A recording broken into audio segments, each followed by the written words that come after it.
Warning, the following stunts are done by trained professionals. Actually, we're not trained. Robbie is just a dumbass and decided to do a drunken fantasy football podcast. The thoughts, opinions, and takes are ours and ours only. It is not our fault if you lose in fantasy football or sports gambling. Viewer discretion is advised.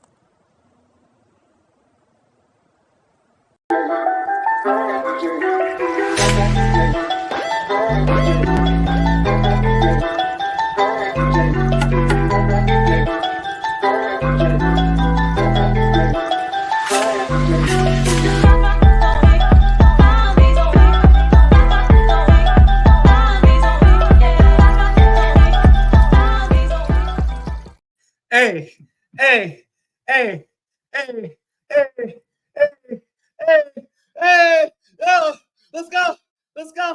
What is good?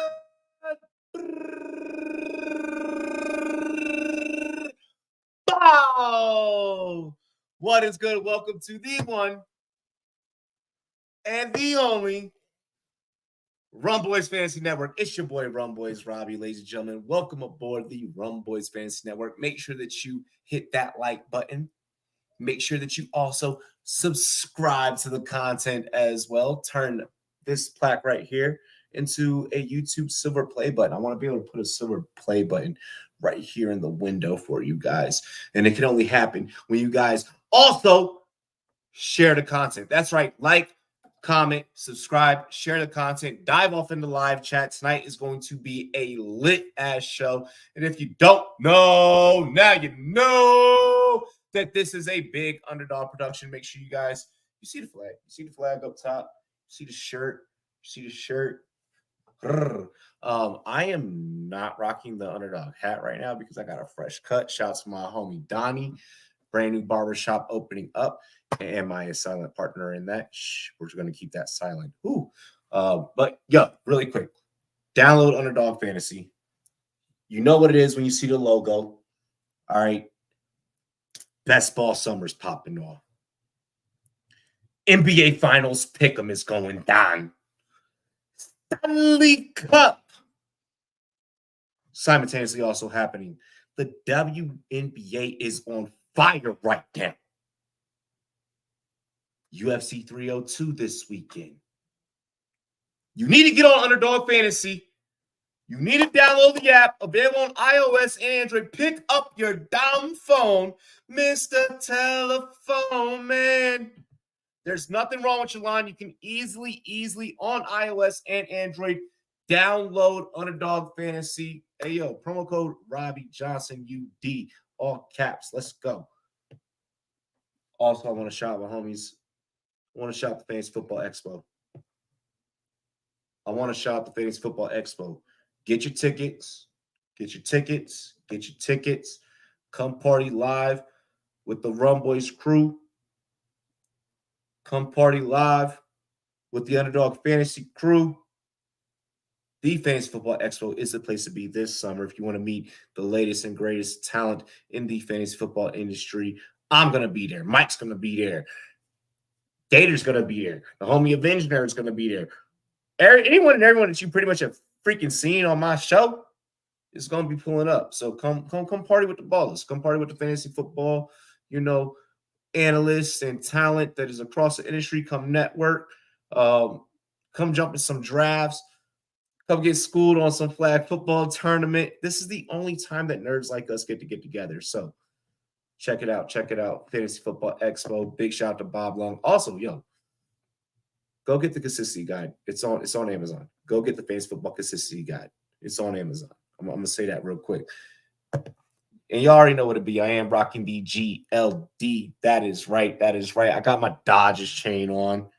We may or may not have a little Shohei pick'em running tonight. Hey, take him to the yacht. Let's go. Hop out in Miami with no land, ain't got no understanding. Out of here, I'm burning, no turn me on, you can't understand it. In the club, posted up, nail it up, no matter where I'm standing. Drop GLD for the Cuban link, yeah, you see it there. Might spaz out on some taller shit, no on zero tolerance. Money conversations ain't hard to relate, it's hollering. See my neck, they acknowledge it, good friend, girl, where you're not. And without further ado, ladies and gentlemen, let's get into the cast and crew. First up, stepping up to the plate, ready to knock some dingers at the park tonight, ladies and gentlemen. Give it up for Drop the Mic FF. What is good? What is good, everybody? If you're watching tonight and you do go to Canton and you do not buy me a Yingling, you're in trouble because I still need one. Dang it! Mike has yet to have Yingling.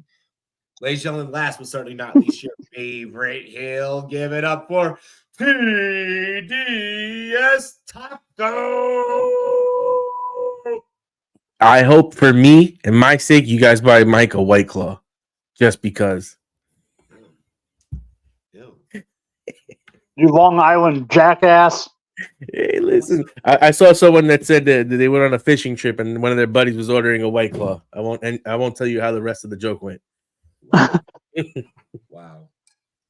Ladies and gentlemen, we are live here for your Friday night Rumboyz After Dark sports podcast spectacular. Yo, really quick, before we get into the show, shout out to Gator for the intro. My gosh. Took us a minute, to get that down packed, and we're still honestly probably gonna tinker with it. Like, we're still probably just gonna start doing shit, like, just because why we can.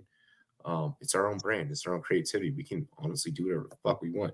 I'm CEO, I don't care. Let's get into this show. Before we do, oh yeah. Cheers to me, cheers to you, all the Rumboyz and girls. What it do, dilly dilly. Dilly, y'all. Mike with the small boy tonight. Yo, look at this. What's up with the chat? Daniel, what is good? What is good? Daniel.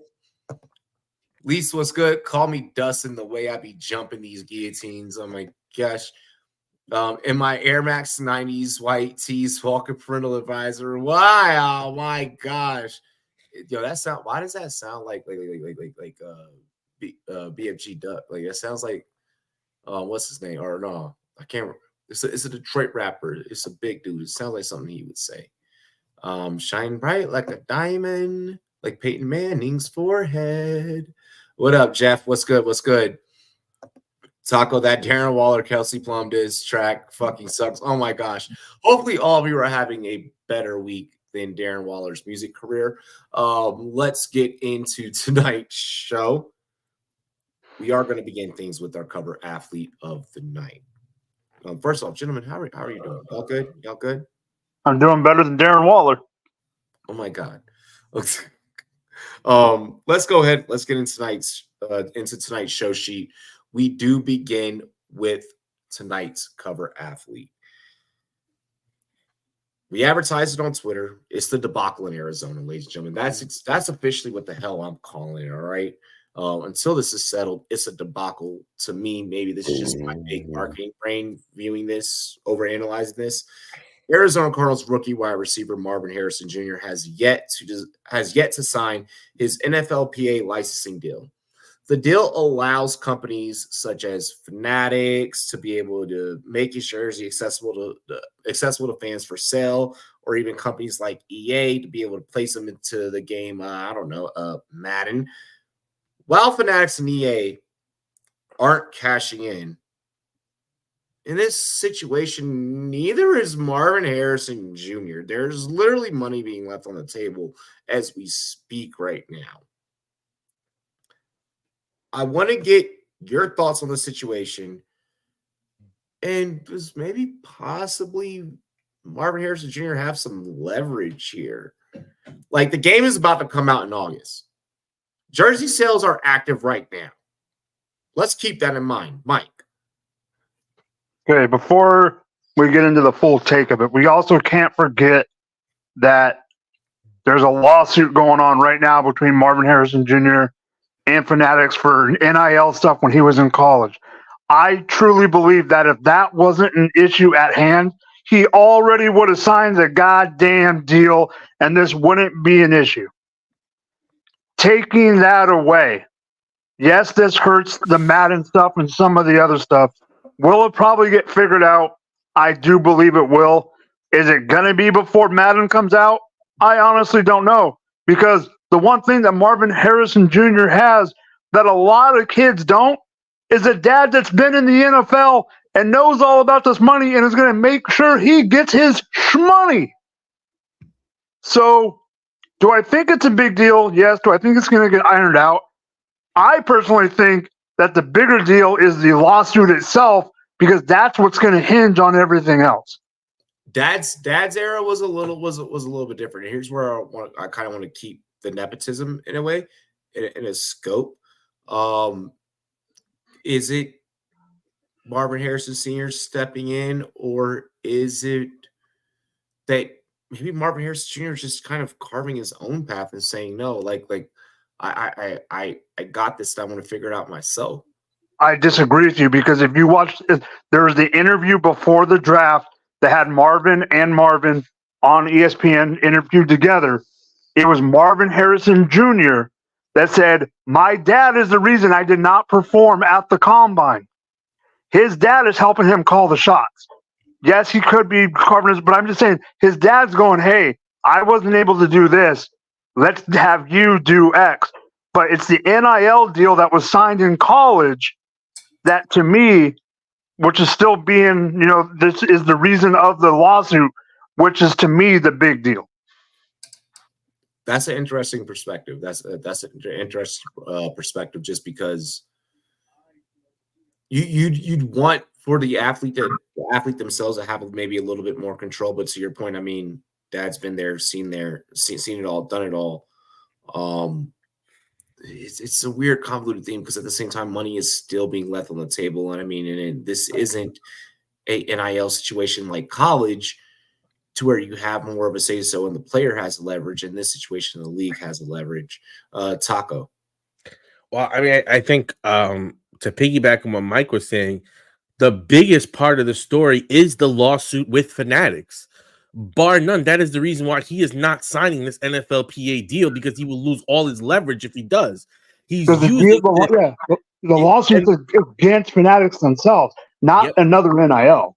And he's saying that there's no deal while they're claiming there's a deal there. And that's the legal hiccup that has him saying, I will not proceed forward with this NFLPA deal because you're trying to claim. Now, we don't know when that other deal was negotiated, if it has anything to do with his previous NIL. And now that he's the pro, that he should be getting negotiated at a different level, or that he should be able to renegotiate.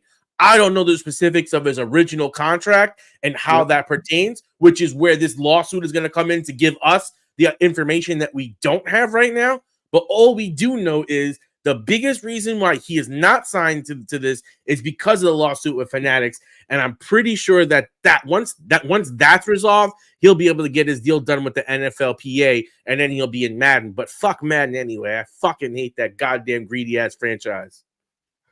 Understandable. Unfortunately, not everyone feels the way that you do. And fans feel that way. Many older fans. Let's keep it to what the Democrat. When it comes to that, let's keep it to what it really is. Old people don't like. Let's just be honest. Bro.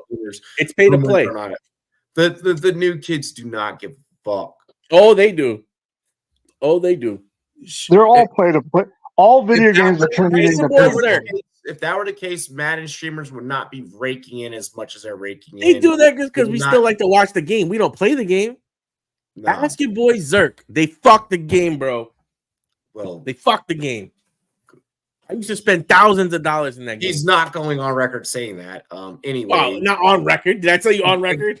Okay. I said ask him. It doesn't matter. The statement, no statement matters unless it's on record. No statement matters. If I tell you something off record, it doesn't fucking matter. Aiden, we all on that same wave, my G. We all on that same wave. Here's my thing. Okay. Jeff brings up a valid point. I'm more interested in to see if it becomes a trend where players want to make their own deals and not just take what's handed to them. When it comes to organizations of this magnitude, Look at the Ball situation. Look at the Ball family situation. These motherfuckers legitimately tried to make their own shoe and got stomped out by every other major shoe company out there. Maybe the shoe sucked, yes, whatever. Oh. I look at this in that same light. Okay. Unless you undoubtedly have a product that can scale at mass, like a Prime. Prime was able to scale at mass amongst its competitors. For any future athlete, or even just Marvin Harrison in this situation, what fucking video game do you have, or who is going to make your jersey and put it out to where this niche market that is just your fucking fan base is going to go and buy your jersey or buy your video game or buy your lunchbox or buy your product? Getting into a niche market is very, very, very tough. Eat, shitting, living, and breathing in a niche market. All of us that are fans, football content creators, we all had to combat against the regular day-to-day NFL content creators and analysts and et cetera, in order to even just, now it's opening up to where you got to have a fantasy analyst. You need to have that perspective, et cetera, et cetera, et cetera. That's something we had to fight for. I'm sorry, this is a battle that you are 100% going to lose. And it's not just you, Marvin Harris, you're just going to lose this battle. It's going to be whatever precedent that you think that you're setting, they're all going to lose it too. You're not beating the lawyers that Fanatics has. You're not beating the lawyers that EA has.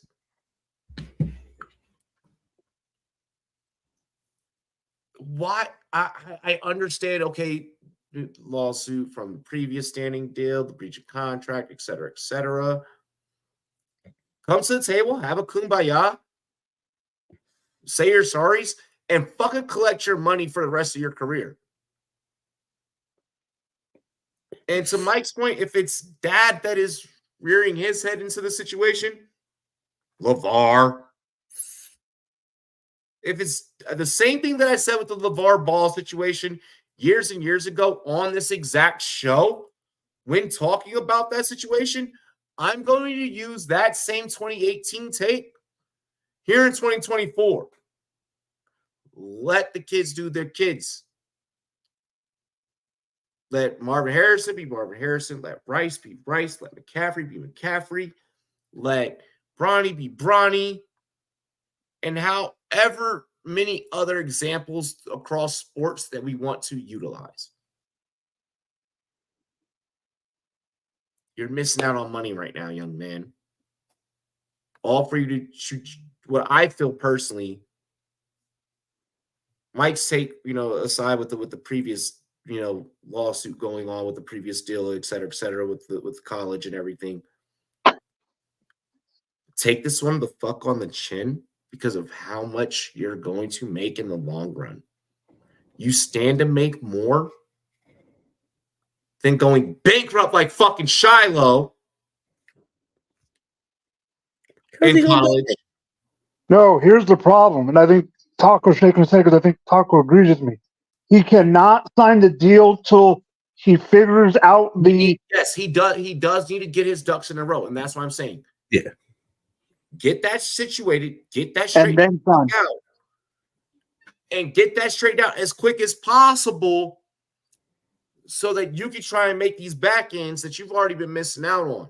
All the rest of your classmates are getting jersey sales right now. But I think what they said is like Fanatics said there's like a $1 million deal in place, and Harrison is saying there's no deal in place. Yes, he's saying so. He's thinking that he definitely is going to get more than that. But apparently, from what we know, there is a contract. There was a signature. There is something legally standing. So even though Harrison will say no, there's not. You can act like there's a no that you no, there's not all that you want. Well, that's why this is in court, and that's why I said we really don't know until they rule on this. Because is it a binding? Is it not binding? Is it limited? This is where the legal matters will actually deal with that, and we really can't talk to that. So, Jeff, was it verbal? Jeff, to your point in the chat, a lot of this didn't boil up until he signed. This didn't become an issue until he signed. So I do think that some of this has something to do with certain things. I think that Marvin Harrison wants to come to the US because let's face it, these guys are probably going to get, 25K, per capita, per, each item, yada, yada, yada, yada, yada. EA is probably going to be, hey, yo, here's 25. We're going to feature in the game. Take it. There's a one-time check.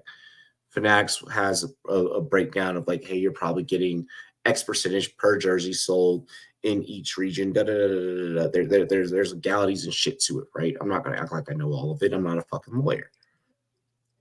I do think that the landing spot, the market, oh shit, we haven't sold anything there since Kyler got picked up. We can make this boom bust. And I think that Harrison is probably looking back at me like, you're not going to give me the typical deal that you gave everyone else because of what I got for you. And I think that Harrison is sitting back at me like, I want a bigger percentage. Which I personally would probably do if I were him. Oh, you're going to feature me in Madden, but I'm the next generational talent? Pay me. Man, listen, everyone talks about personal brands right now. My man's getting all the goddamn attention. Oh, you need to release your own goddamn jersey with your own goddamn logo and say your Marvin Harrison jersey for the year. All the proceeds go to me. Holla at your boy while everybody's giving him this free press. Like, let's go, buddy. Use your marketing, huh? Hell no. Hell yeah. Up in the chat. What's good, bro? No, it's definitely an interesting situation. I mean, and especially like, look, I'm not a gamer by any means. Best believe if I had a fucking PS5 in my possession, I'd probably be doing gaming content. I'd probably be doing gaming content on the side, at least maybe like one day out of the week. And I ain't going front. If I were a gamer, this would piss me off. If I were a gamer, a Buckeye fan, plus a Cardinals fan, this would fucking irk me. I want to play. I want to play. Pause. I want to play with my guy. Hey, no Diddy. No Diddy. I said pause. Don't do that. I said pause. Do you expect anything different from him? Motherfucker. I said pause, but no, like for me, that's. Like if I'm a fan, you fan. Oh, sorry. Like if I'm a fan though, like I want to play. I want to play with a player. I want to own the jersey. I want to, So I mean, it sucks for that niche market. Hopefully they figure it out. Let's get a kumbaya around this one. I think everything will be what he a fan.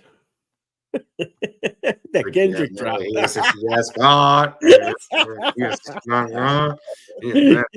Bro, Drake got killed so bad on that. He got killed worse than any one of these two people have been killed in this lawsuit. They ain't all like us. Wow. That was one time again. Really quick. Everybody, this is a somber moment. This one isn't necessarily a somber moment. Depends on how you feel about it, honestly. I'm afraid I didn't look at the show sheet. I'm going. Let's all sip some really quick. Pour some, sip some. I'm nervous. Word. It's so hard to say goodbye to yesterday. Let's all say RIP to the Chain Gang. The Chain Gang is no more. Less off the semantics. No more running out onto the field. Is it official or is it going to be preseason? Hear me out now. Simmer down now. You simmer down. The NFL is officially moving to chips being placed in the ball. Oh my gosh, they took our jobs, yells the chain gang right now. In order to mark placement of the ball in regards to downs, touchbacks, etc., etc. The rule is meant to be implemented during the preseason. From what we're hearing, it's sounding like it's already been decided this is going to be a thing moving forward. Preseason, not preseason. Let's go around the horn. Let's get everyone's thoughts on the dying tradition of the semantics of the chain gang. And by the way, this has been around since 2014. They started this in the Pro Bowl when Pat McAfee was punting. I'd just like to say that I'm glad that it was AI and technology that took these jobs instead of immigrants, because my lord, this shit would have been crazy. Could you imagine a couple illegal? No, the instead of is wild. The instead of is fucking wild. Coming from that side of the screen is wild. Because you already know how half the NFL would have been like, oh my God, they're taking everyone's jobs. Motherfuckers now they don't care. I can't believe this that shit. Fucking. Tech, I'm cool with. Immigrants, I got a problem. Man, honestly, he's like, I can't believe it. There's two places where I love this. In this situation and in baseball with the strike zone. It's the two hardest fucking things to do. Like the little inch between when that ball lands is so hard to get. And then tennis also does this as well. Tennis has been doing this. Yeah, and then think about it. Like then you have refs that make certain placements, and you're like, is that ref on the books? Is he trying to fix the game? Now you call the game into integrity. There's so much with the spot placements and all that stuff that this is fantastic. You have to hope they give you a good spot. No, you have to hope you landed in a good spot now. RIP to the index card. Yeah. Like, you know, I personally like this is where technology needs to be. Instead of spending money on these people, just get another person for fucking a ref for the crew. Maybe someone that could sit there and do the replay so it's a lot faster than the fucking long ass time that was there. Have the replay queued up for the motherfucker so the shit is ready to go. Have the ruling from New York and just send it to the motherfucker because they don't need to watch the replay. Have a senior replay official that sits there and just says, this is what the call is, and just send it down. That's the shit I want to see. Let's keep moving forward with the game. Keep making it better. We're for progress. They took their job.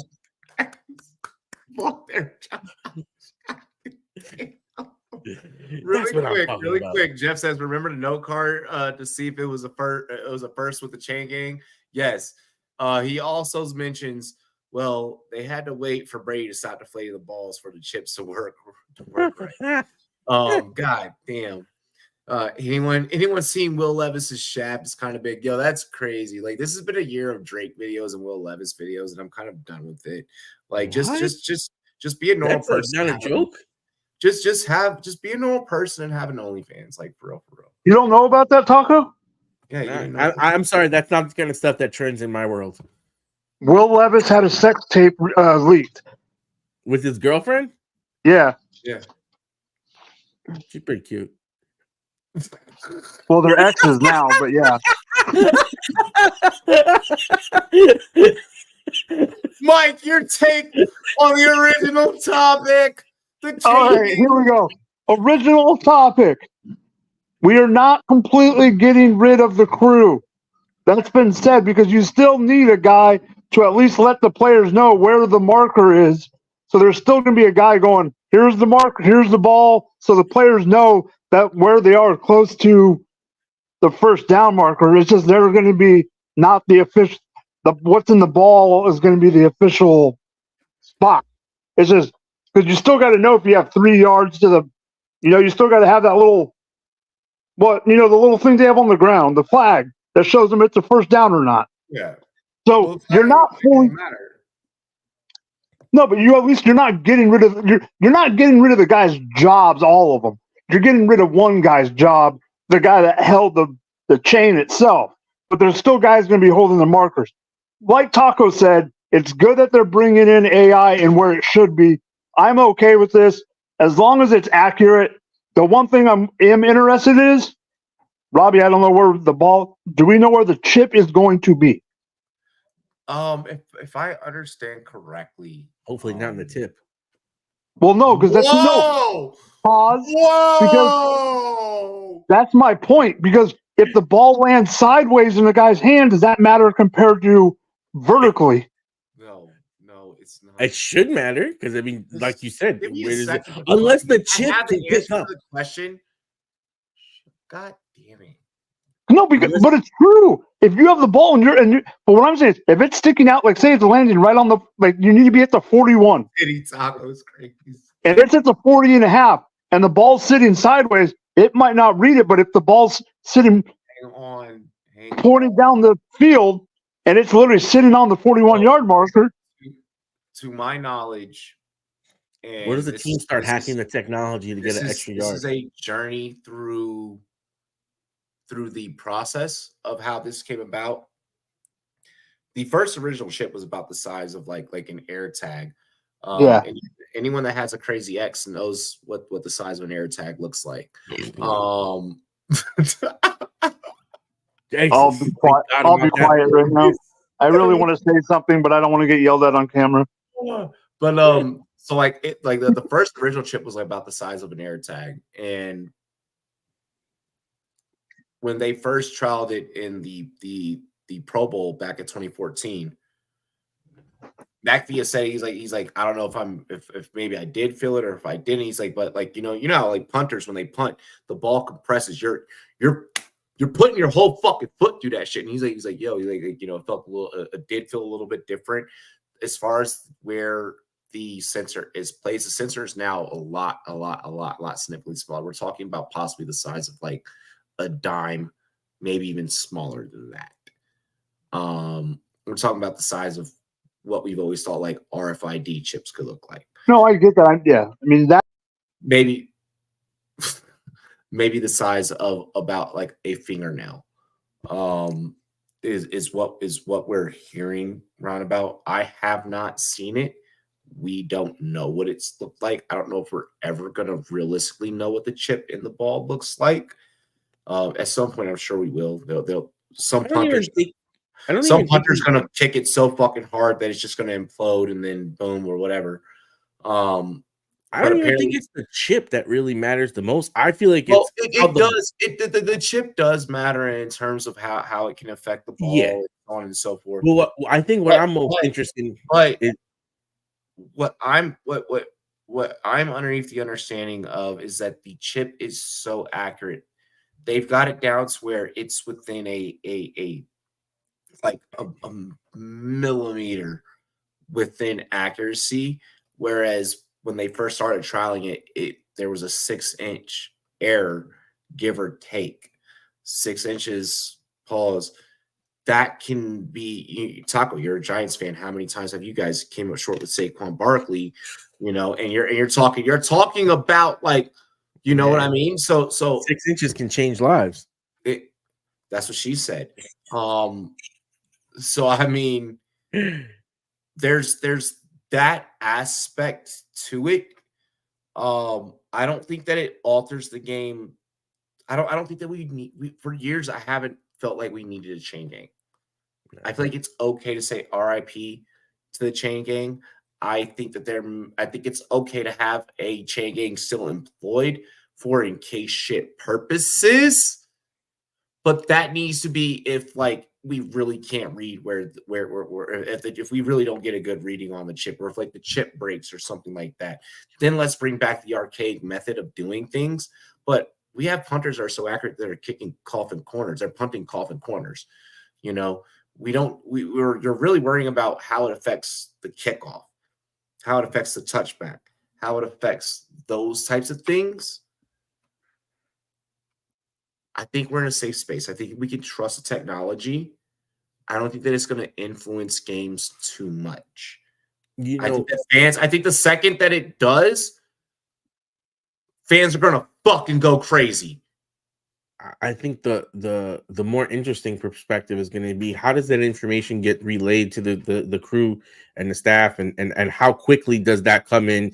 How do they update them, especially on these close plays? Have you seen the Amazon channel where they do that? I know Mike, he watches it. Yeah, but that they don't communicate with the actual refs like that. That's going to be the thing, is to make sure, because apparently there's not going to be to my understanding, there'll be very need for minimal communication, because it's going the way that it's been rehearsed.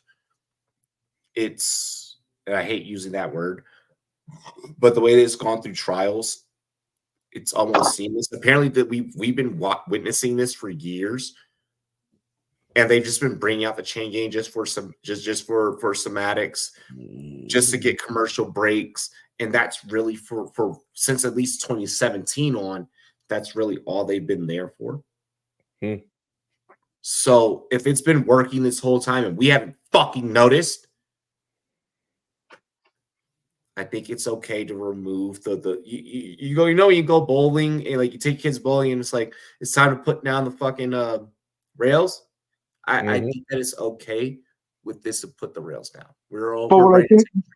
I agree, but what I think Taco is trying to say, and this is what my point too is, if a ref comes in, say there's a play in there's a dog pile, right? Say a running back goes into the hole, and the running back puts the ball, say the ball lands a foot behind 2 feet behind where the ball needs to be spotted. How is the ref being notified where to spot? Is there an earpiece? Is there anything like that? Like, how is the ref? I'm thinking that's going to work in conjunction with the sensors that are already in the pads, because there are already sensors in the pads. That's how we know how fast a player is running. That's how we know, et cetera, et cetera. I'm thinking that it's going to the two chips will communicate with each other. There's just got to be some notification to the ref. Yeah, so that's what the guy that's placing the ball know, though. Like, how does he find out the information? The ball doesn't move on its own. New York. Unless Pat Mahomes is throwing it. No, I mean, and that's a good point, Taco. Like, it's how heavy is the league office replay having? We've been wanting this. Replay. I think Taco. What I think it should be. I don't know if this is how it works, but say the chip knows exactly where on the ball. Like say the chip knows where it's going to be, right? Yeah, that too. But say the chip knows where it's going to be. Maybe the umpire or whoever it is that marks the ball has an earpiece and it literally says 35-yard line left hash, 38-yard line right hash. That's the way it should be. Almost like they're like a member of the crew, or you actually have a member of the crew that's communicating with the sideline that gets notified. The spot is boom, and then they just relay it to the team, like almost like how they relay plays to the quarterback. And I think that could be a possibility. This is definitely going to be something that when we go on air during the preseason, we are on air during preseason. Make sure you guys tune in. When we go on air, I think that this is something important for us to definitely look at, the little nuances. So that way, for the information that we relay back to our viewers, that we relay back to the common fan, there's an understanding, and there can also be a balance between between how the league is feeling and how the league is interpreting things, relayed back into homes. I've received a lot of different, and I've reached out to a lot of different people about this.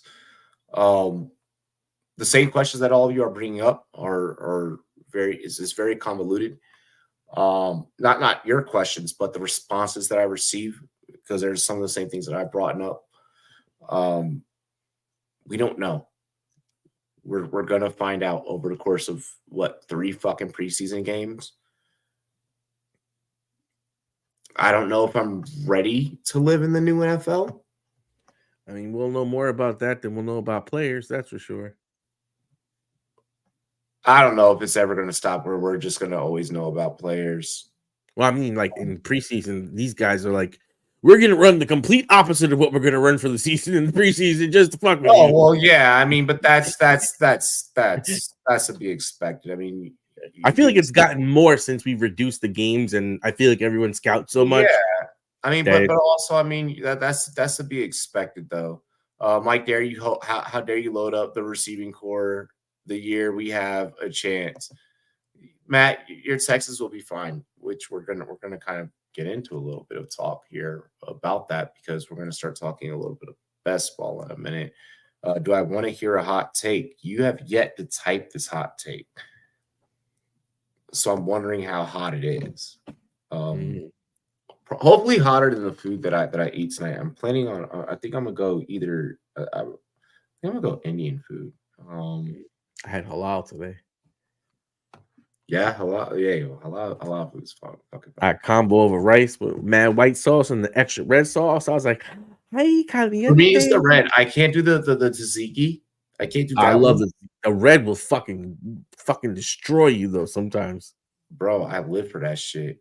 This shit is fucking extra fuego. I feel like I live for that. You put that red sauce over like over some rice, and you take the naan and you dip it with the yo. Don't even play with me right now. Don't even. Hopefully hotter than Rice's tires on that highway. Oh my gosh. I'm waiting to see if I can give Mike a chance to get back in. Hopefully that boy figures it out. Because so hopeful for that kid, and then the offseason happened. Rasheed's gonna be fine. Rasheed is honestly gonna be fine. He seems like he's coming around, but I think he slapped somebody after he had the other thing. So he's a little wild. Yeah, he sided around the paparazzi dude dropped the charges. Yeah, you got paid for that one. Oh yeah. Rasheed was like, yo, I'm dealing enough, dog. Like, can I just pay you off real quick? Like, I crashed a Lambo. Like, I promise I got the money.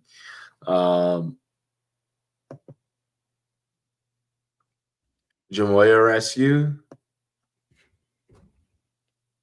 Like the food. Let's see here. So we're gonna go ahead. We're gonna get into the next topic before we get into halftime.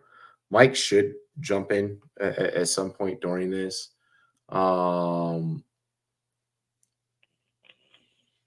People are fucking stupid. Oh yeah.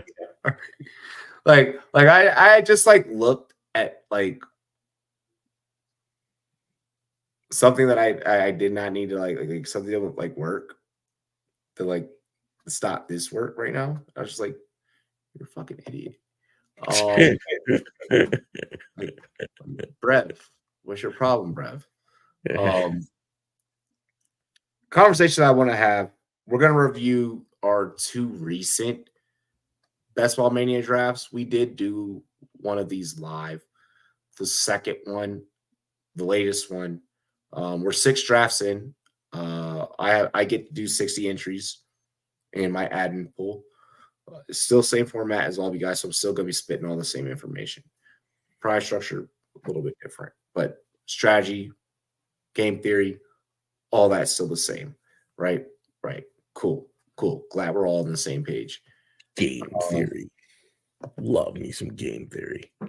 No, I don't know the TikTok lawyer, bro. Fucking there's a million of them. Exactly. I follow hip hop from New York. We are going to first start off looking at the one that we did recently on our live this week. Before getting into the rest of the show. And while we take a look at this, we're also going to ask, how much correlation is too much correlation? Can you have too much playoff week correlation? Or, I mean, sometimes is it just the right flavor? There's not a way that I can blow this up, and I'm sorry, but we're going to work with it. So as you guys see, 6 teams, 10K in prize is what we got on the table because, you know, number one is a K a prize for admins, which you guys get the 1.5 million. That's what it translates over to you guys. Quarterbacks, we went CJ Stroud, JJ McCarthy, Matthew Stafford. All right. You're going to notice something here. Running backs, Derrick Henry, Josh Jacobs, Zach Moss, Brian Robinson Jr., Audric Estime. Receivers, Justin Jefferson, Nico Collins, Keon Coleman, Romeo Dobbs, Xavier Legette, Tez Walker, Jalen Hyatt. Tight ends, George Kittle, Luke Musgrave, Jatavion Sanders. Taco, your thoughts?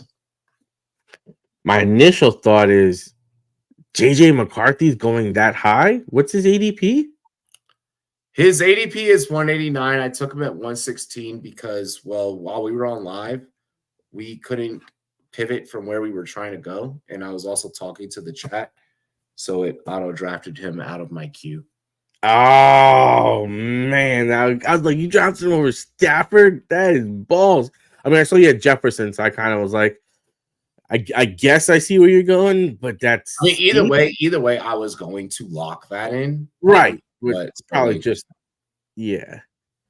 I think your wide receiver room is very interesting. I like the depth that you have at running back. I think you have 4 potential really solid backs. And then the kid in Denver, you were saying before that he has potential to end up with the job by the end of the year. Audric Estime is interesting because when we take a look at exposure here and we just look at the running backs alone. So first off, just out of everyone in general, Audric is our most drafted player. My God. You look like me last year.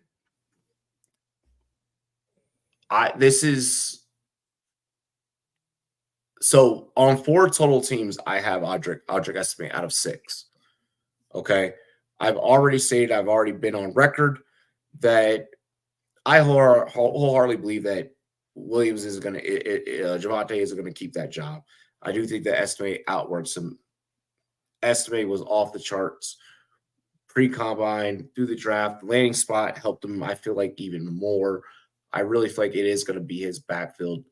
I do not mean to be 6.7%. I don't think that is going to remain that way just because I still have 54 drafts to go. Yeah. This is one of those, this just keeps happening this way in the final 3 rounds.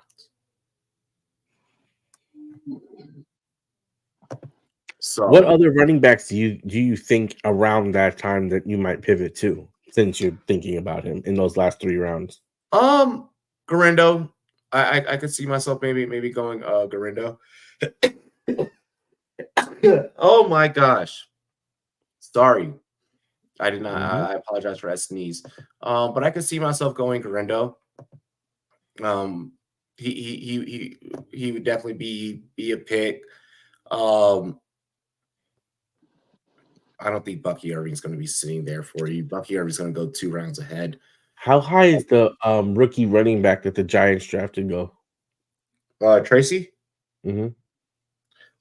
He went before Estime.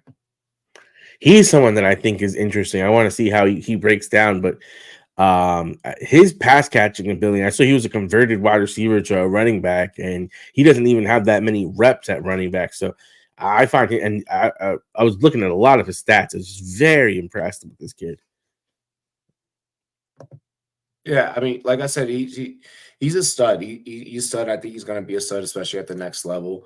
Running back's one of those positions where, like, you kind of want to you want to sneak out the diamonds in the rough because they're Let's look at Isaiah Pacheco.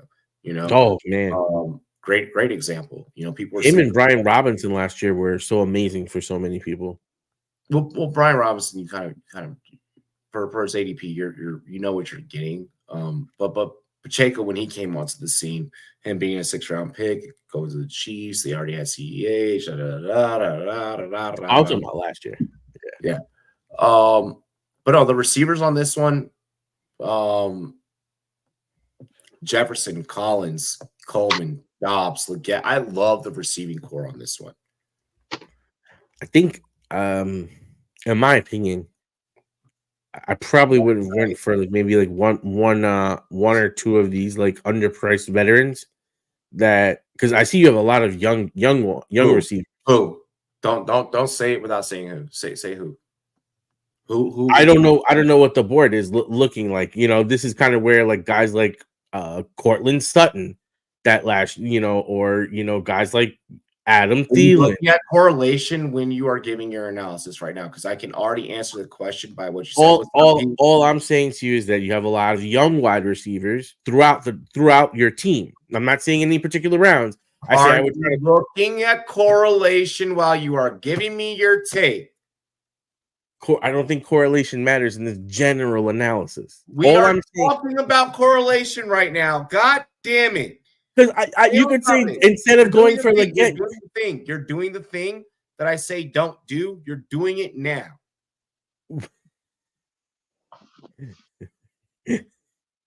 That doesn't even make sense because all I said is I would target a couple of older receivers as well because you have a lot of young guys and some of these older diamond in the roughs. I feel like, and I don't know what the board is, and correlation to your like you said, is correlation too much sometimes?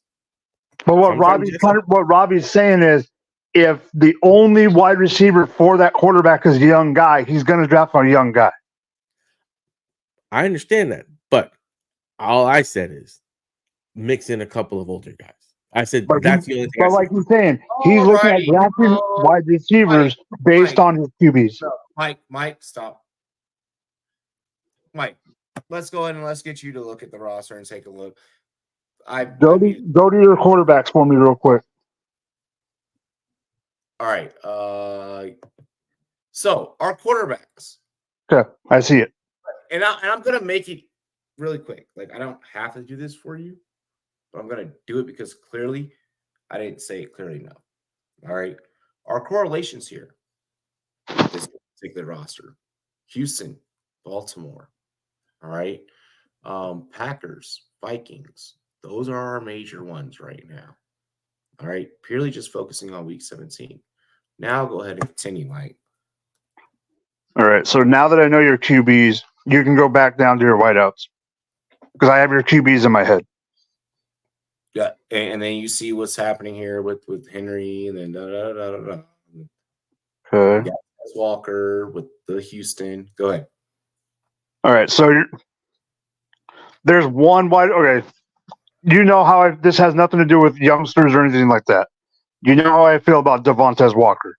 I think he's garbage, but I do like the Xavier Legette. You know that.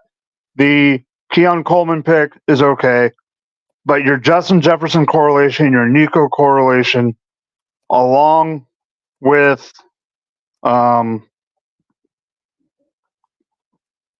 JJ and Stroud works for that purpose. And then you have a low-end guy like Jalen Hyatt who could have a spike two or week if Locke is his quarterback.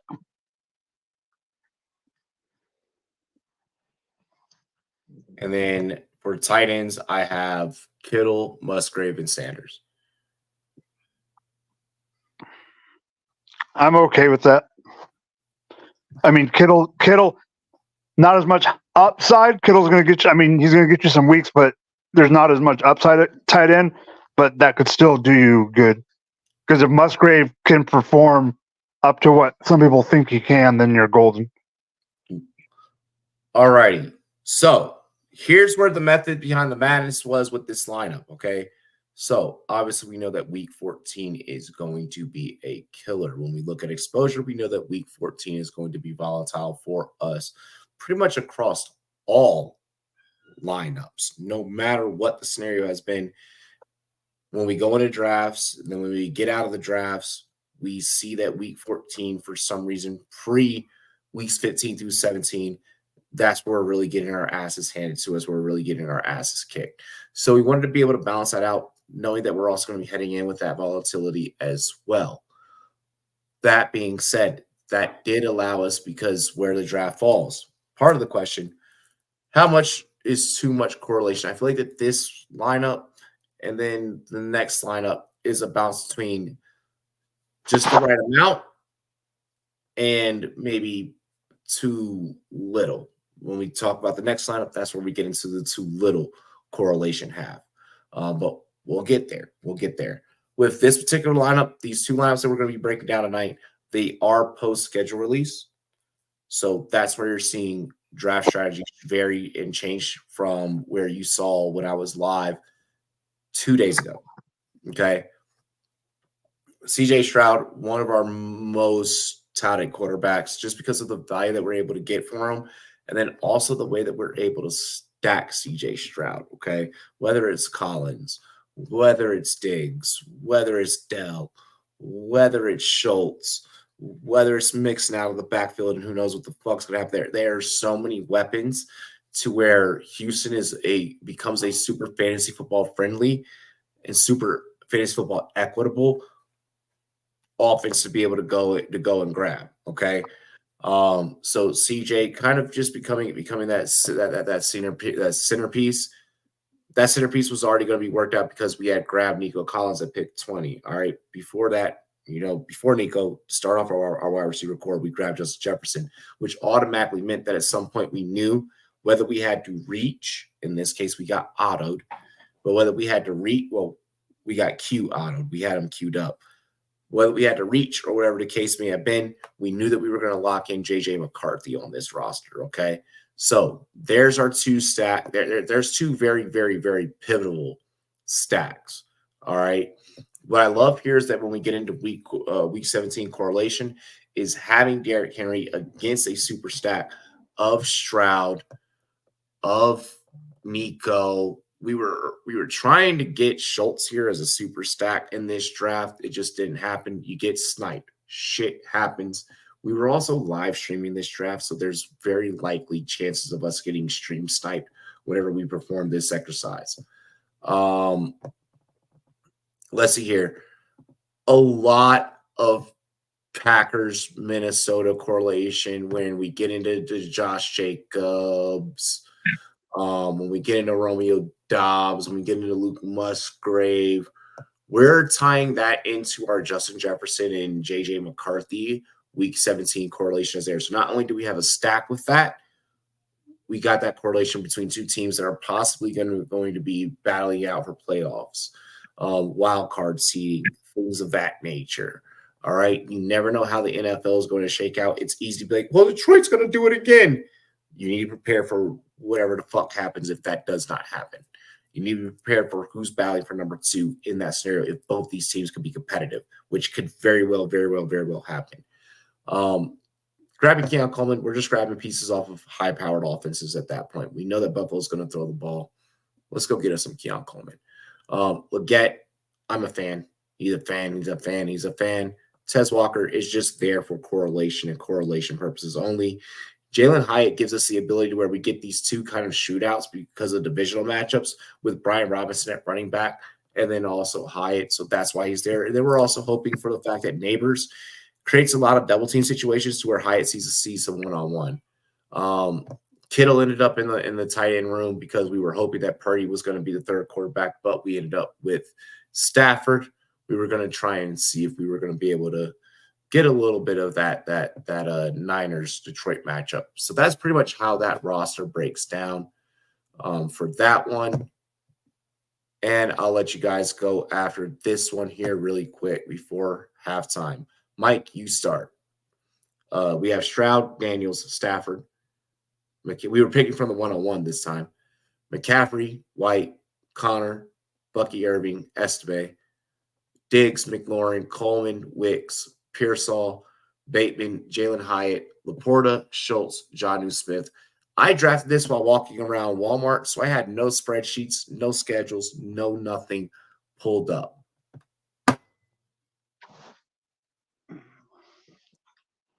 I absolutely adore I'm not saying it because it's your show. I think McLaurin is going to have a bounce back season. So I love that a lot. I love that. I do. Diggs isn't the Houston guys that I like, but if you have to go that way to get the correlation, I understand. CMC and Zamir White to me I don't need to comment on. You know how I feel about Audric Estime, so I know you like him, so I get that pick. I like the draft. Oh, he was? Oh, okay, never mind then. I like the top end of your. You got Jalen Hyatt again. I like the top end and the bottom end of your wide receiver room. The middle, a It's little. suspect as fuck. I like the bottom and I like the top. And then go to your tight ends again. Laporta, Schultz, give me your tight ends any day of the week. Even with Johnny. This one, what I noticed about picking from the one, and this is my second time picking from the one in best ball so far. Well, for admins, we call it Bandit Ball Mania, but it's still the same thing, same exact thing. Translates exact the same. I had to go. I had to secure those tight ends a little bit earlier, and the wide receiver rooms don't come out as strong as I would prefer. So out of the little, I mean, I know I'm not doing Mania or anything like that, but out of the best balls that I've done, the first two that I did, or in the last 3 weeks, right, Robbie? Because remember I was telling you about it. The first two, I pulled the number 2 on both occasions, and I feel the exact same way that you do, even from the 2 spot. But I wouldn't be surprised. Like, this is the NFL. Anything can fucking happen, and I wouldn't be surprised if this would be a roster that, walking away from the draft, I was like, I didn't like that. And I also have to cut myself some slack because, like, motherfucker, you were walking around Walmart getting groceries while drafting. But at the same time, I mean, I feel like if I had my resources with me, if I was at my laptop doing my thing, this one could have came out better. I wanted to be able to try and double stack correlation here, kind of like I did with roster 5. Here we ended up with, the whole Stroud Diggs, but then we correlated that with, okay, well, Rashad Bateman, let's get that later on. We did the Christian McCaffrey, Sam Laporta. I wanted to be able to get Golf where I got Daniels and then be able to circle back and get Daniels, but Golf went. So it ended up being a Daniel Stafford type of deal. Or no. I grabbed Daniels and then Golf was still there, and I was hoping I could get Golf, but ended up being a Stafford deal. I wanted to even see if I could bounce back as a plan B outside of getting Golf and getting Cousins. To have that Washington Atlanta correlation in week 17. He got taken 2 picks right before we grabbed Stafford. So I mean, this one was tough. Accomplishing correlation was a little bit harder here, I feel like. But I mean, hey, Stafford with Audric Estime, maybe something happens there. This one has way too much hope. It's a swing for the fences type of deal. So yeah, Taco, before we get into halftime. And I think the biggest issue is the bye weeks. Your week 14 is crazy.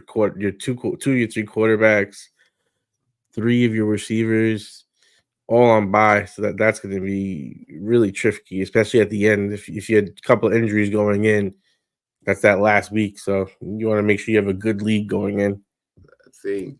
I believe it's here. I'll have to check. I may have to go to the mobile version and look. Fucking week 14 is my worst. I'll actually answer that for you right now, Taco. Give me just 1 second. I believe it's week 14 across all leagues. This is across all lineups. I shouldn't say it, not all leagues. Across all lineups. I know off the top of my head, you are correct about week 14. I just want to double check. What's the second worst? I think maybe week 6. Let's see here. Just give me 1 second. Okay, so yeah, it's not going to give me that. So yeah, if I were to look lineup by lineup, it's week 14 as the worst, and then week 6 second. So yeah, bye weeks. But what I found going through best ball this year, and I'm not saying like oh my gosh, like the NFL caught the fuck on. We don't know that. There's no telling that. The way that bye weeks kind of staggered this year, it's like, okay, y'all fucking knew. Like y'all have caught on. Y'all know how to get your money. Because it's almost impossible to just not have to not be hit by at least 1 week pretty heavily. At least that's what I found through 6 rosters so far. We'll see. Maybe by the time we're on roster number 10 and we only got, Now, here's a question. Do you think that you're getting that bye week issue because of correlation? Because the guys you're correlating, because it's last year what I found is some of these guys that were playing some of these similar week 17 games had similar bye weeks. No, I don't think that that is because of that. Because this is this is analysis compiled in and analytics compiled in pre-schedule release. There's only 2 lineups that are post-schedule release, and those 2 lineups don't affect the other 4 adversely enough to where that wasn't already a thing. It's coming down to the guys these are high scoring offenses that I'm going after. These are, if it's not a high scoring offense that I'm going after, I have a lot of faith in player X, Baguette, Awesome, so on and so forth, to where that's where I think that issue kind of runs in and begins to kind of rear its ugly head.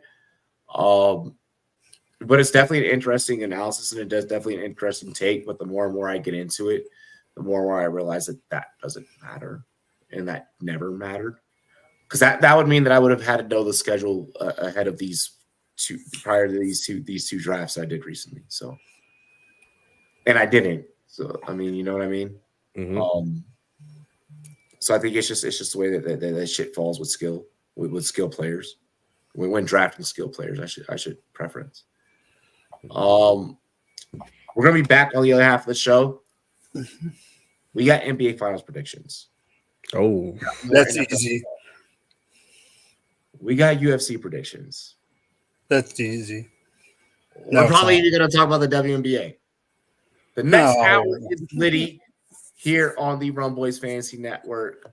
We're gonna see you guys on the other side. Let's get into some music videos, and we will be right back. Dilly dilly, y'all. Here's the plot.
You don't have to worry, it's my time right now, cause the boy about to blow up.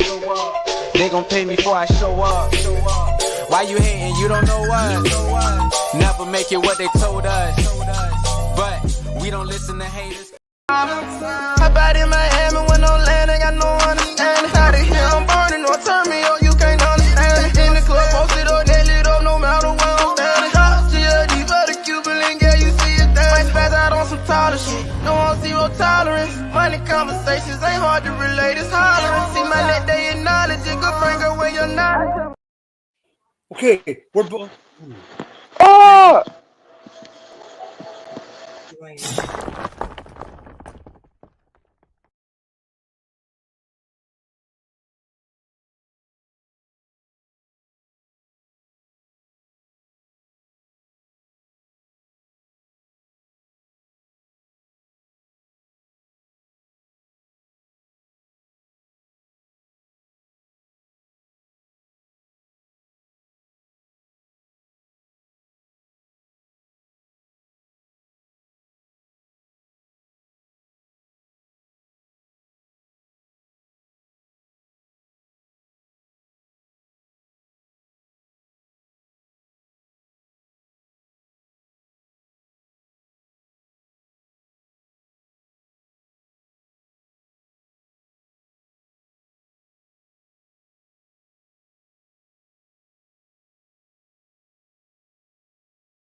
Bow.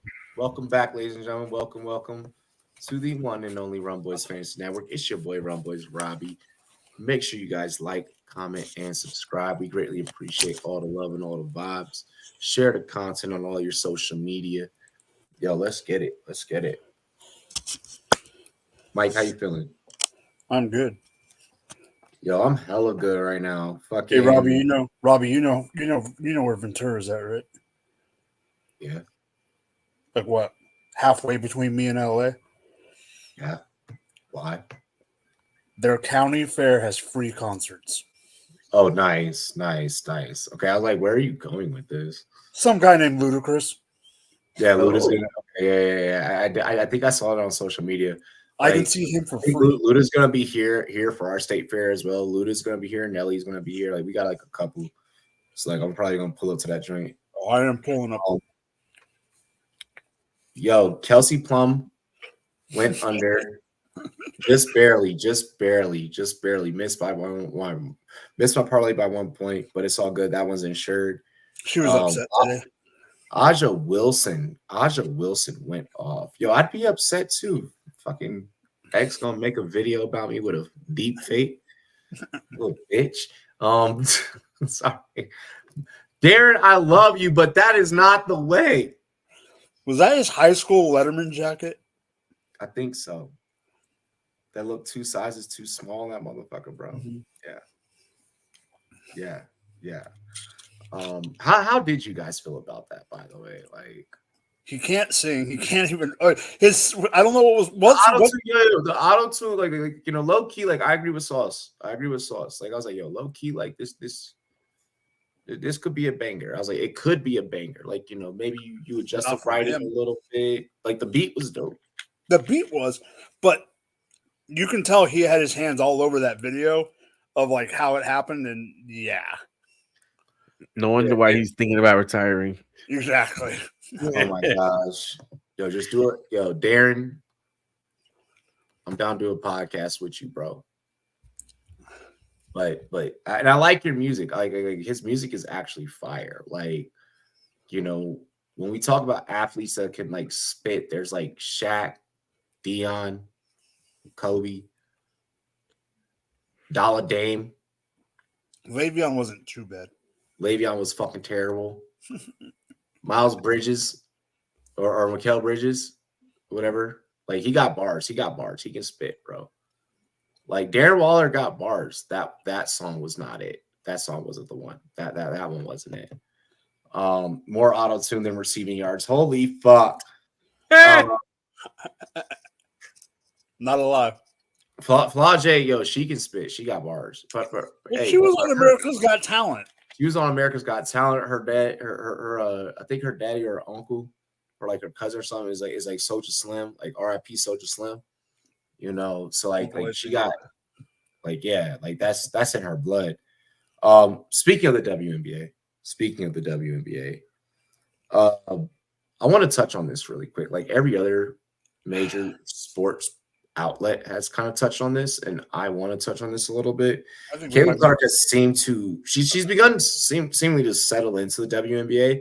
I watched her last 2 games, like okay, like you know, like that's the Caitlin I'm used to seeing from back at Iowa. But it wouldn't be beyond approach without saying that her career did start off with a lot of welcome to the league rookie moments. Her, Angel Reese, like all the rookies been kind of getting it. Driving the conversation, should the league maybe be a little bit more grateful for, you know, the amenities and the money that Caitlin and Angel and, you know, the other girls kind of brought? I feel like they're a little rough on this rookie class. I know where you're going. I know where you're going with this. Mike, start us off. I'm gonna let Taco go. How soft are you? Jesus Christ, Charmin over here. Like, this is what they do. This is a physical game. And you know what? Y'all want to talk the talk? Guess what? Now you got to walk the walk. He's a grown-ass woman, and you're coming for their fucking check. You're coming for their chicken.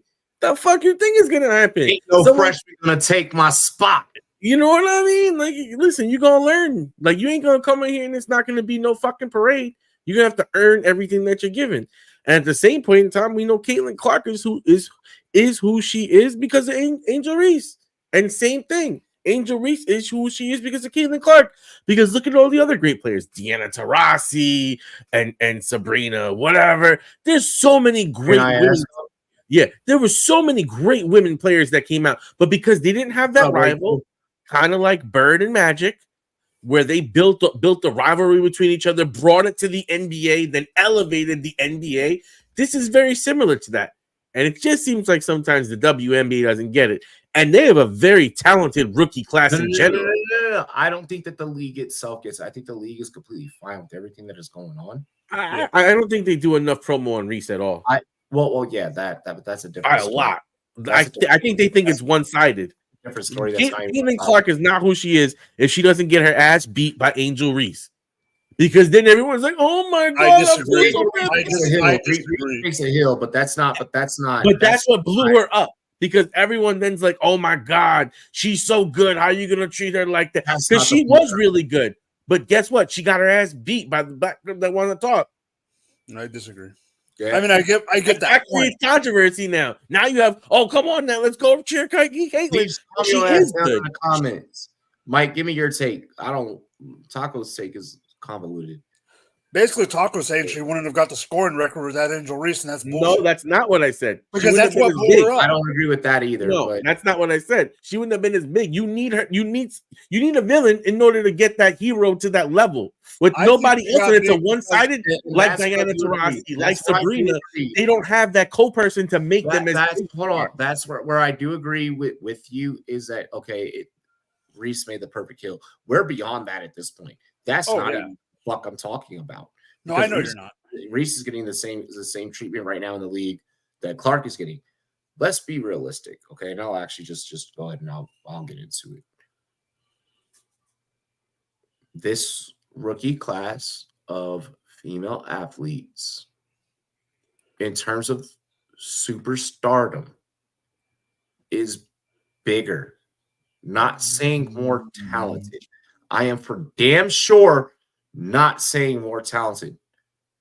Lexi Brown, Sabrina Ionesco, Aja Wilson, Kelsey Plume, all those girls have already cemented their names in the game today.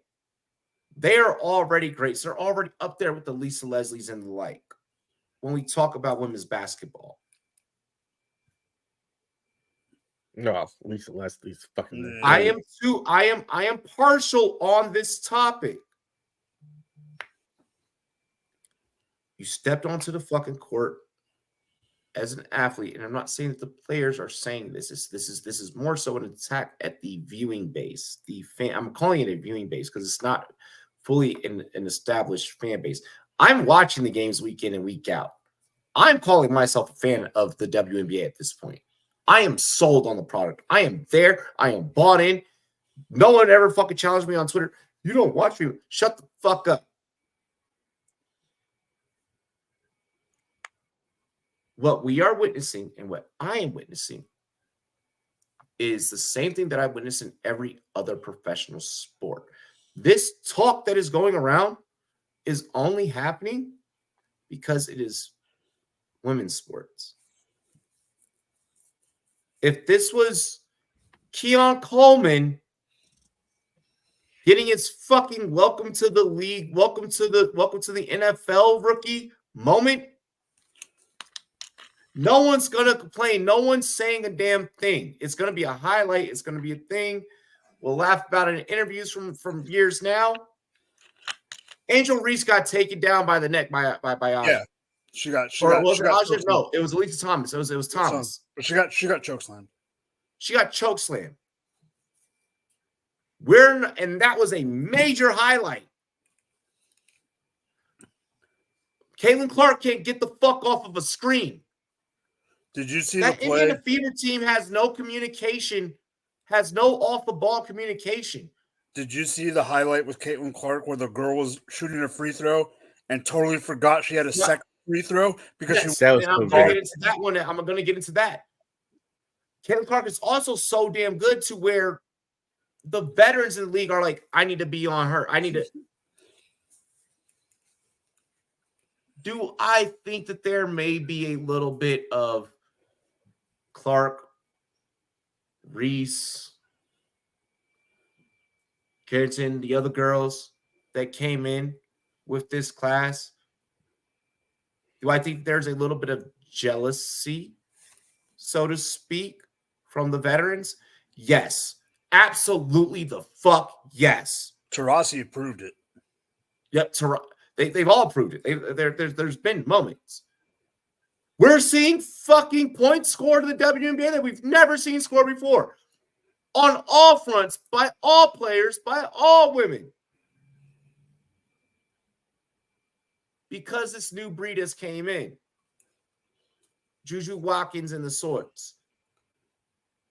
These girls are here. I'm not saying that they are here to take over the league, but they are here to take over the league. They're here to change the face. WNBA, this is what you wanted. Veterans in the game, this is what you wanted. You wanted equal pay. You wanted more money. This is how you fucking get it. And I don't think they realize what came with it. You get it by having dogs. You get it. And excuse how I put that in the context of the sport of which I'm talking about. For anyone that wants to clip and make anything else more extra than what the fuck I just said. You need top-of-the-line players. We watch the NBA because of the top of the superstars. Casuals watch because of the top of the superstars. So don't get you wanted private jets. You wanted more pay. You wanted more eyes watching. You wanted sold out fucking seats. You're getting it. Like Mike just said, you didn't realize what the fuck came with it. I think that's what it really is with some of them. Except that the new guard is here and the new breed is here. I don't give it. Yo, the games are phenomenal. If a little bit of jealousy of the new guard is what's causing this game, the WNBA has looked like the fucking NBA back in the 80s. Well, to your point on that, that's the one thing I wanted to bring up. Then you have the people that are saying, hey, calm down, rookie. When Caitlin, like the other night when Caitlin almost got into it with someone, I forget who it was she almost got into. She almost got knocked over. I don't give, let that happen. I don't care if she's a rookie or not. She's standing up for herself. Let her stand up for herself. Look, she's not throwing punches. She's not running over people. If it's my daughter out there on the fucking floor, you better play like Kobe. You better play like Kobe. None of this simmer down. No. I don't have to say it. Y'all been told enough to fucking sit back and just whatever and da-da-da-da-da-da. No, ladies, this y'all's time to shine. This y'all's league. This y'all's fucking sport. Get the eyes. Get the viewership. Get the marketing. Sign with Wilson. Fucking sign with Jordan. Run it up. Run up a check, sis.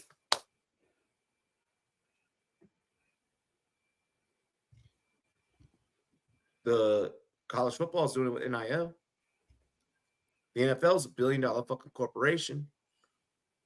The NBA says they're in line with you. They ain't got no fucking, I guarantee they ain't got no problems with it. Basketball is probably one of the most unified sports between both men and women. Yep. Run up a check. So I'm going to bring up something that I don't know if you saw yesterday or not, but I'm going to bring it up in context of this. I don't remember what it's called, but Breanna Stewart, Collier, a couple other people, and then some actual Ashton Kutcher and a couple other moguls that have investment companies and all that. They're going to create a 3-on-3 women's league that plays opposite of the WNBA so people don't have to go play overseas. I love that. My point is, Ashton has so much money. But my point is, I don't think that's possible with the first wave that came in now. It makes it hard when you have a league like the Big Three that's already offering $1 million contracts. But that's Like it from a structural standpoint, but I would love to see it. And I'd be down for it. And like anything that Ashton does, I support. So I mean, fuck it, I'm game. But there's a lot of other people involved. I just remember his name was one of them. I do want to get into another topic here. Before we get into the next topic, though, can we get a cheers for no longer having to deal with Angel Hernandez? Guys, the baseball demon's gone. Here's to me. Cheers to you, all the Rumboyz girls. What do you Dilly? Bye, Angel Hernandez. Adios, muchacho. Fuck yeah. Next topic I do want to get into. Yeah, what is the next topic?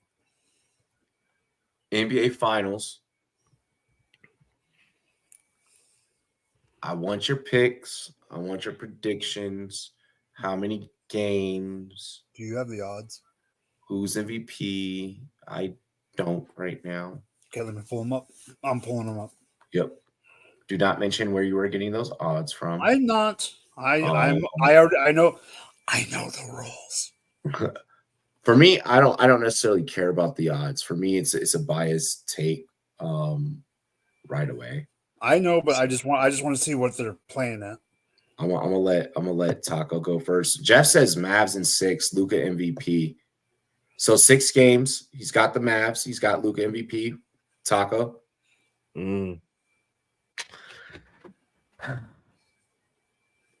This is tough because my head and my heart my head thinks one thing and my heart wants another.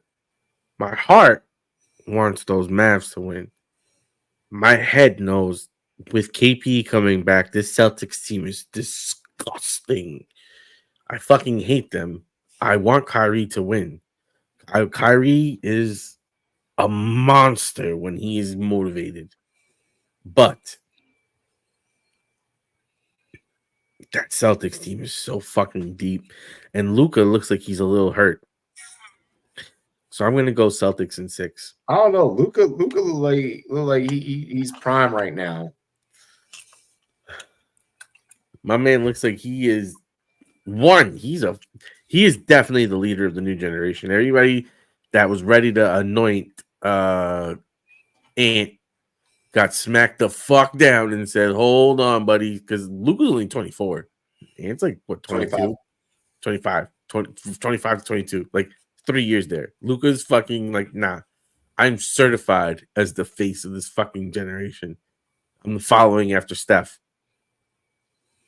I mean, we've been waiting on Luka to just tear it up and that's the one thing about basketball is that one man can fucking dominate a game sometimes.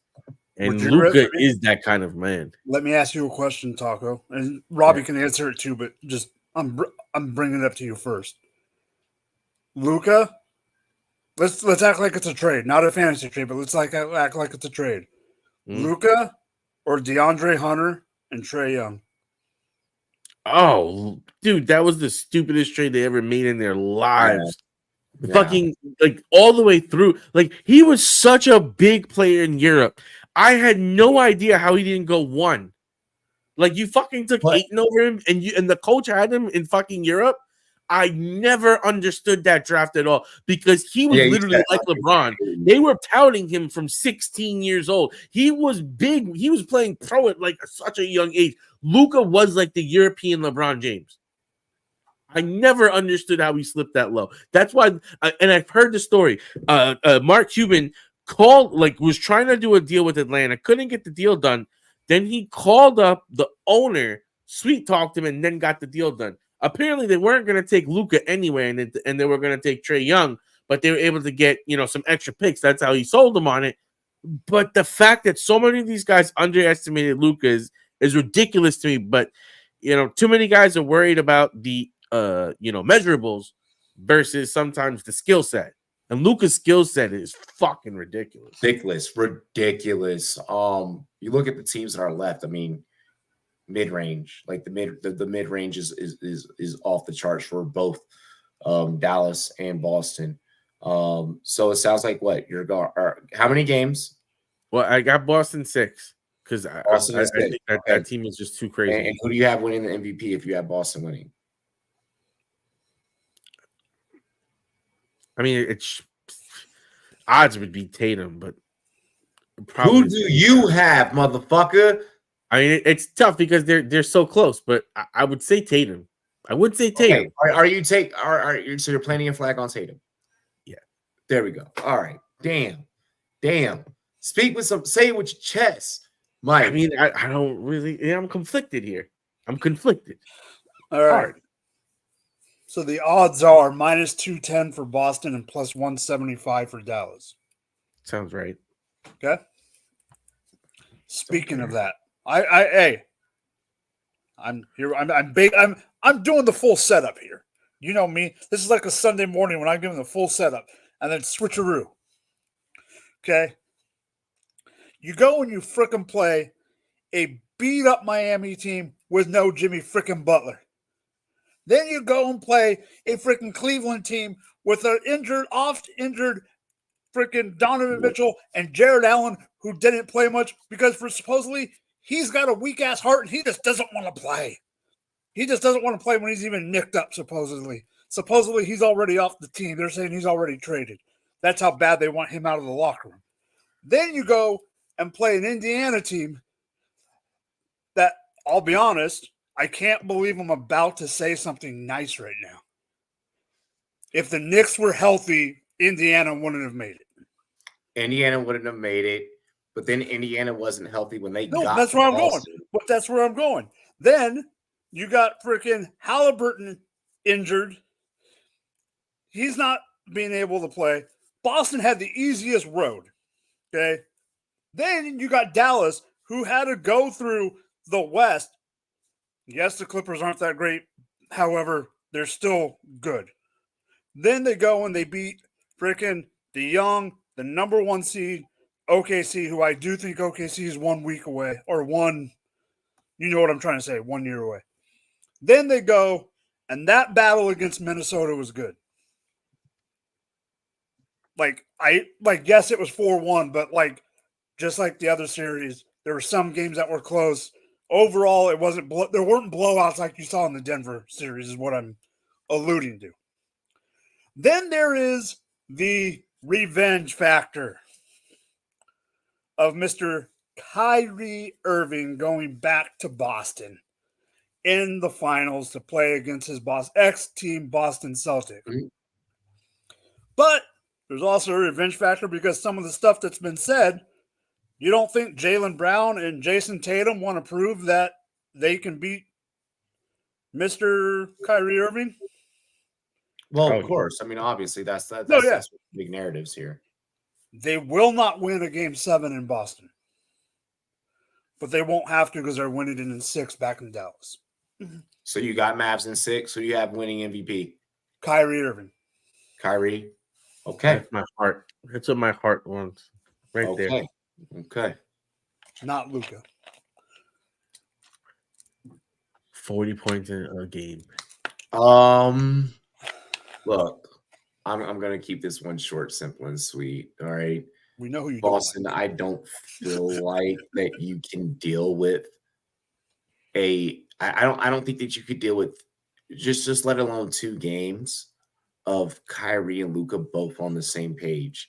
The rest of that team is able to get the job done and go out there and score to where even if for the other 2 games out of that series, let's say that it were to be a sweep, that they're not gonna they're gonna dust you off real quick. Both these gentlemen have it within 6. I have it within 5. Mavs with Luka being the MVP. The league's been waiting to crown Luka. Luka's been waiting to get the crown. So is Tatum. Tatum, you've been coming up short, and I just see this happening again. Honestly, and I see that possibly being a narrative for years to come, as long as you're still in a Celtics jersey.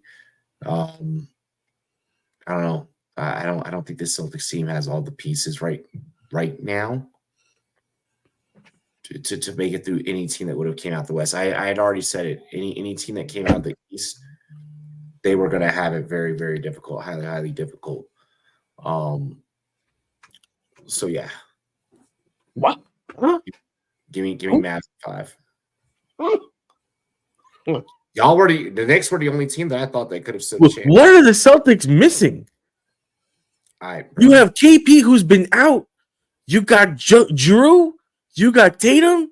You got Brown. They'll always come up short. You got White. They'll always come up short. White is right. Ew. No, it's not. Not the context you want to say that in. Yeah. Let's get into the last topic of the night, and that is going to be our UFC 302 picks. We are only covering 2 matches out of this card, which will be the Costa Strickland match and the Poirier Makhachev match. Give me your picks. Give me your predictions. Knockouts. If it's going to be a knockout, if it's going to be a submission, is it going to distance? How many rounds, et cetera, et cetera. If it's going to distance, you don't have to fucking give me that because you're already saying how many rounds. But yeah, Mike. All right. So, for context, co-main event first. Sean Strickland minus 258. Paulo Costa plus 210. I think Paulo Costa looks very, very, very nice. Pause. No diddy. Coming off the bus. Okay. He is a fine specimen coming off the bus. No diddy. But Strickland is a crazy freaking animal. And so my problem with that is, and we've seen this in the past with other sports too, when you have a crazy animal, you don't know which crazy animal you're going to get. You don't know if you're going to get the one that's going to come out two guns blazing and get caught. You also don't know if you're going to come out and he's going to try too hard and he's going to, trying to use the right words, use his energy tank too fast. Because I think that could be a problem. But Costa has proven that he doesn't have the stamina that a lot of fighters have in the UFC. I'm taking Strickland, but if Costa wins, he catches Strickland sleeping. But I'm taking Strickland on that fight. Or do you want to do your second? No, do you want to do your other fight? Go to Taco? Go around. Yep, and then we'll just go around the horn and come back to the other fight. We have enough time to do that. We have enough time to do that. I pretty much agree with Mike on this one.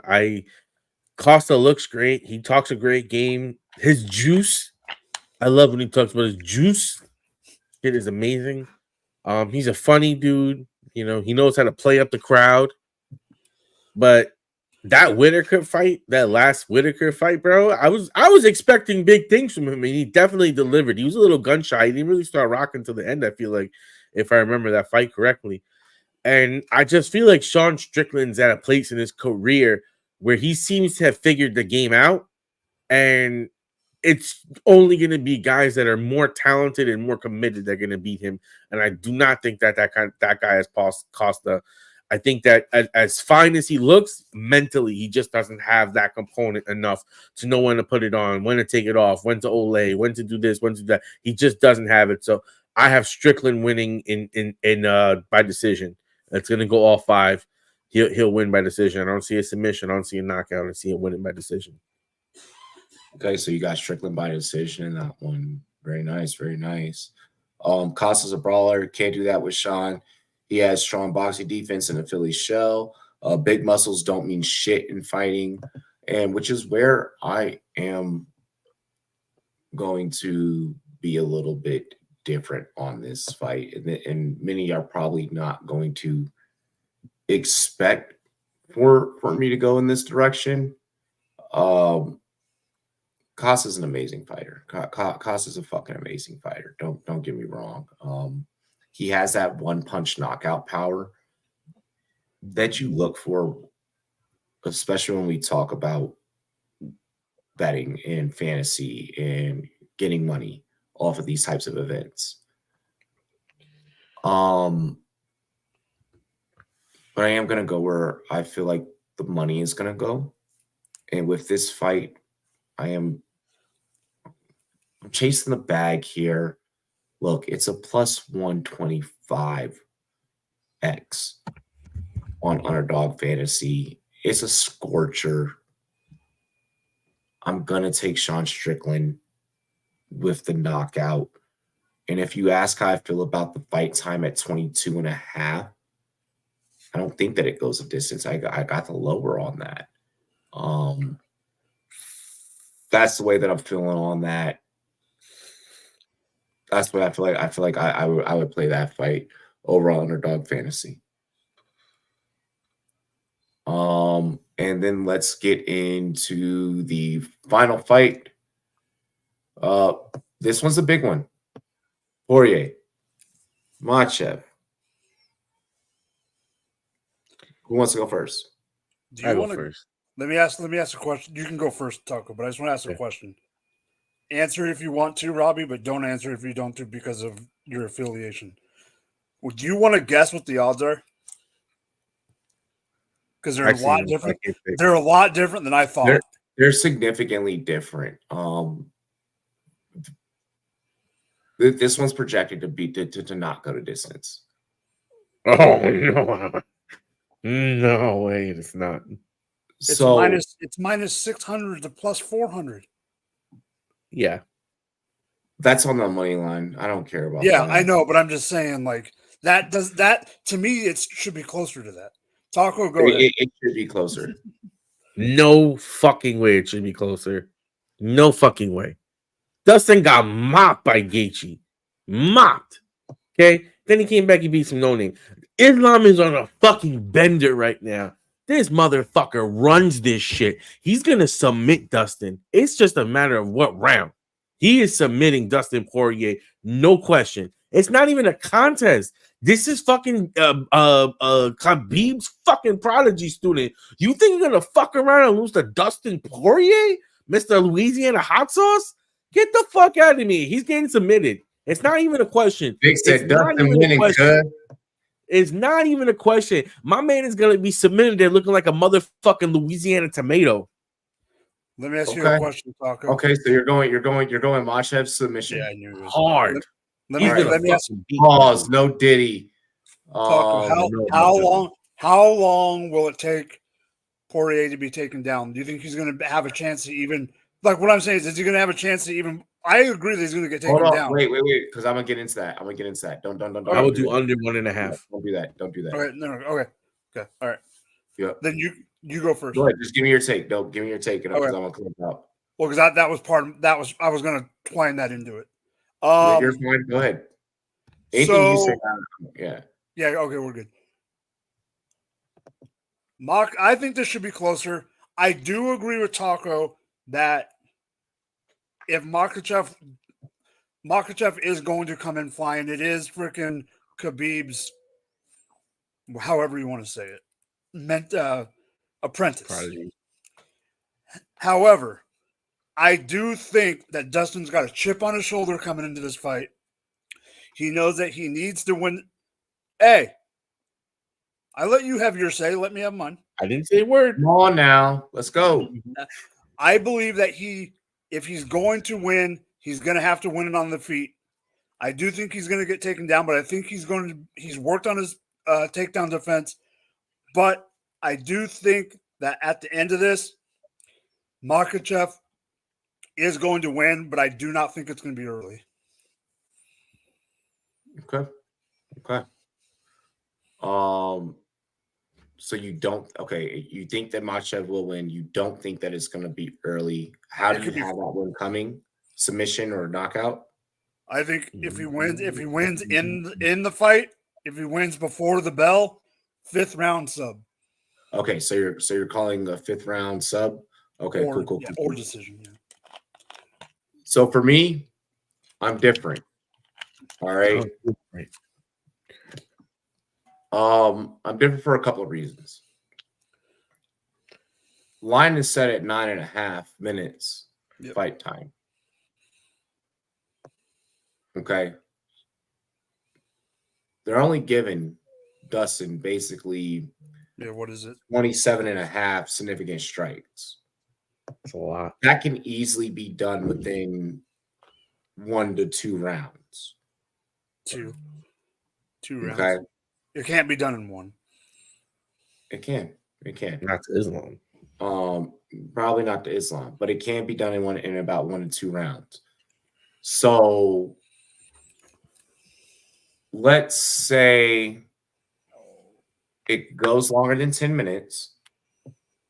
So it goes longer than 2 rounds, which means Dustin does get off and get the 27.5 strikes.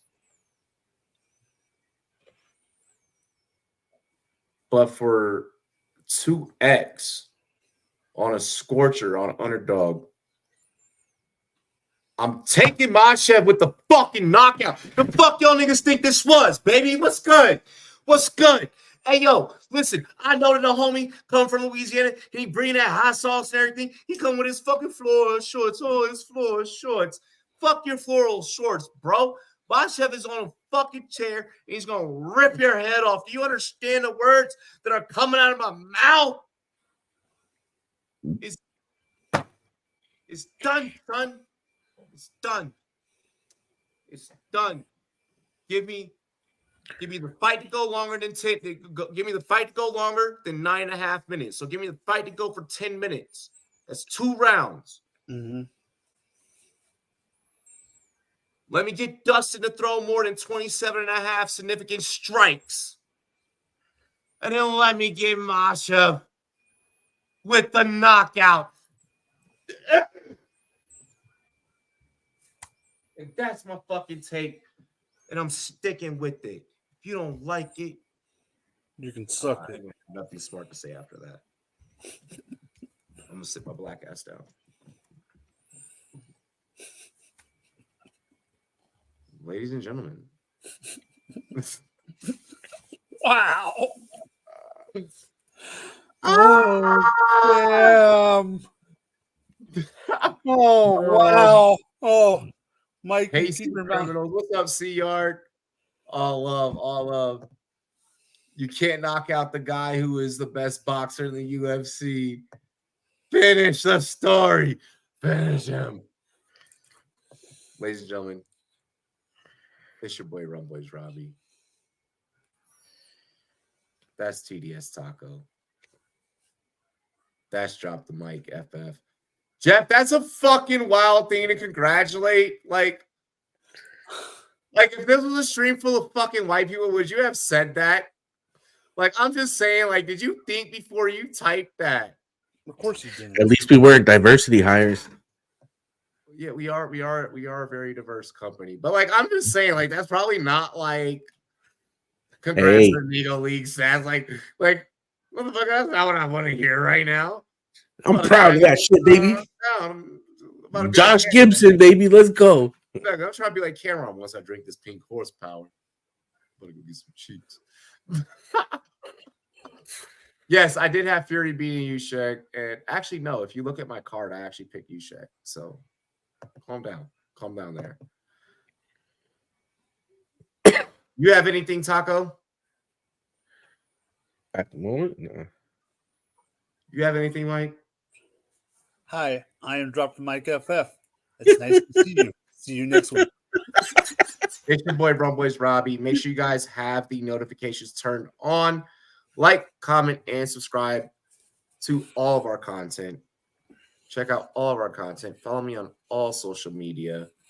I'll probably be live throughout the middle of the week. Like, if I'm not live here on YouTube, I'll probably just randomly be live on Twitch doing whatever the fuck I want to do because I can do that. Download Underdog Fantasy. Shop GLD. Ladies and gentlemen, we love you. We appreciate you. It's the weekend. Stay safe. Wrap up before you tap up. And make sure you don't get clapped up. All right. Stay safe out there. Actually, don't stay safe. Stay dangerous. Because if you stay dangerous, then they have to worry about themselves staying safe. You dig what I'm saying? Hey, I ain't talking too fast. Y'all just listen too slow. Let's go. Don't be crying about them guns. Shut the fuck up. Dilly dilly. We out of here. Dilly dilly, yo.